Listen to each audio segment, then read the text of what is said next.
cast of oh gosh, I've lost my head now. It's on the screen. Yes, I know it is Hamlet. It is. Is it Sarah and Aaron? Sarah, yeah. It's Sarah, and isn't it? That's Aaron. why I didn't want to say anything. Because I'd written it down and I was like, oh heck. Oh, yeah, we are joined by Sarah and Aaron. We've just been yakking away off air whilst the songs were playing, and it was like, oh, we need to talk now. So here we are. You're live on the Gina and Tom Breakfast Show with Folly Farm, and you are bringing some exceptional pieces of work to the Boulevard Theatre, as you have done since it's opened. But Aaron, you're the one again with the director's microphone on this one. Talk us through what you're doing next week. So we are performing a brand new version of Hamlet. We've sort of marketed it as Hamlet for the TikTok generation. So we've massively updated it to a modern setting, but still kept all of the popular and the themes around it. We've Hamlet in its entirety originally just shy of 4 hours. We've condensed it down to 2. So we've made it manageable. It's massively accessible, and yeah, a fantastic piece, if I dare say so myself. If you say so yourself. Sarah, you've been under the direction of Aaron for the rehearsal process for this one. Talk us through your character and how you found this process of updating Hamlet and bringing it into the modern age. Yeah, so I'm playing Ophelia, who is Hamlet's love interest. And it's been fantastic. We've got a great cast, and it's been a really nice group, and we've been able to work together and kind of create Aaron's vision. And I'm really proud of it. Really, really proud of it.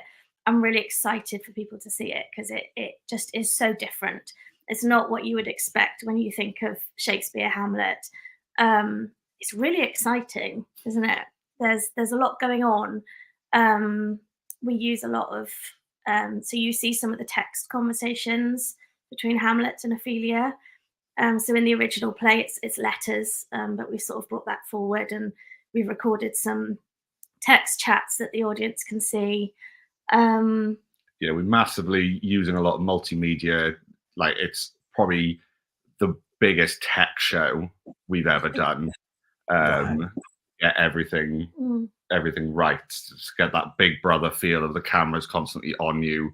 So we've got 2 screens either side of stage, which will at some point show the audience live. It'll possibly show the audience live, but with a ghost not walking through, despite you can actually see him on the stage.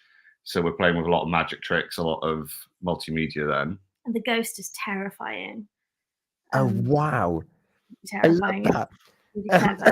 Excuse me, Aaron, you're no stranger to bringing Shakespeare into the modern days. Was it Much Ado was your first one you did, and what did you have in the middle of the room? A giant pool.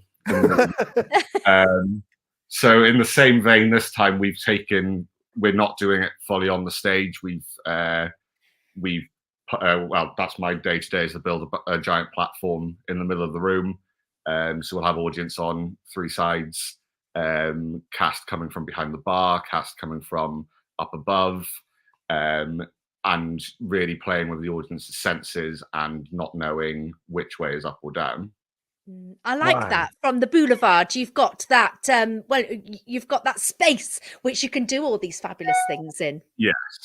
Yeah, it's a great space. Yeah. It's it's so flexible, and it's been used to its full potential in this production. So yeah, can't wait for people to see it. It's going to be great. So if you think maybe, I don't know whether Shakespeare's for me, this is going to be something which is just going to bring it up that level to appeal to the masses, really. Yes. So it's not your granddad's Shakespeare. It's, whilst we still retain the language, I've really sort of cut down on a lot of the over-explaining poetry, so really just gotten to the core of what the characters are saying. We've kept the essence of it, and it's got everything. It's got a love romance that turns very sour and very aggressive, quite brutal. It's got humor. Kate Ashley, who's playing the gravedigger, has got probably the funniest scene we've ever managed to create. It's got horror with the ghost. Drew watched it the other night and didn't want us to turn the lights down in case he screamed. So it's got that, it's got probably our biggest and best sword fight we've ever managed to choreograph. And it's right there in the audience with you. So you're very much, the lines between audience and performer are blurred very early on, and for dramatic purposes, the reason why. So we're wanting to really show that Hamlet knows that this is a play. He soon finds out that the audience are right there. So everything he does has no consequence because he knows that it's all fake. And there's then questioning of some characters, have they known all along? And is there a bit of a power play there? Ooh. Oh, wow. I love that. You just mentioned Kate Ashley. She is hilarious. And working within that safe space of, like, let's put on the best show ever. Let's put a modern spin on it with retaining the language. And of course, that language, Hamlet has arguably one of the most quoted pieces of Shakespeare in the world. Yes. Mhm. Yes. I think it's been penned as the most popular piece of literature in the English language, and for great reason. It's got everything. So if anyone is worried, I don't understand Shakespeare, I don't get it, it's 400 years old and it's still being performed. So there is something that you'll understand, and the visualization, I think, of this show, even if you don't really understand what we're saying, you'll know what we're saying.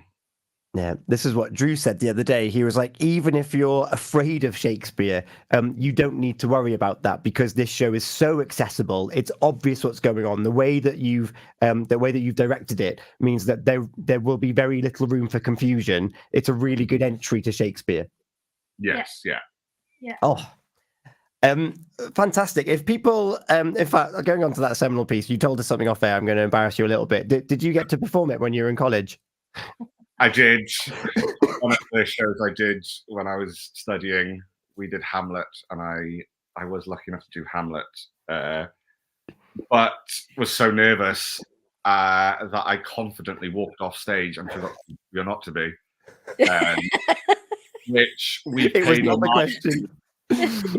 We paid homage to it in this production by moving where it normally is in the text to where I ended up performing it.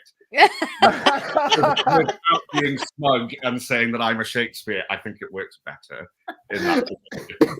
I love that. It wasn't my mistake. It was Shakespeare's. Sarah, you've been directed by Aaron, you're working with all these other actors.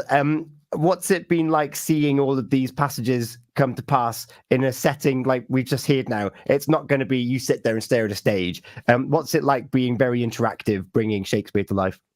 It's been great, and we've been lucky enough that we've been able to rehearse in Boulevard from the beginning. So we've been able to really bring it to life in the place where we're going to be performing it, which is an amazing opportunity. And yeah, it's amazing. And seeing the scenes, because the last few weeks we started running the whole thing, so I'm seeing parts that I'm not in, and I'm like completely enthralled by, like, the sword fight's amazing. Absolutely amazing. It's so dramatic, and the ghost is, I'm really enjoying watching the parts that I'm not in. But yeah, we've got some kind of really carefully choreographed fight scenes and things that I've been involved with, that have taken a lot of work, but they've really come together. So yeah, we're so ready. We're ready for an audience now.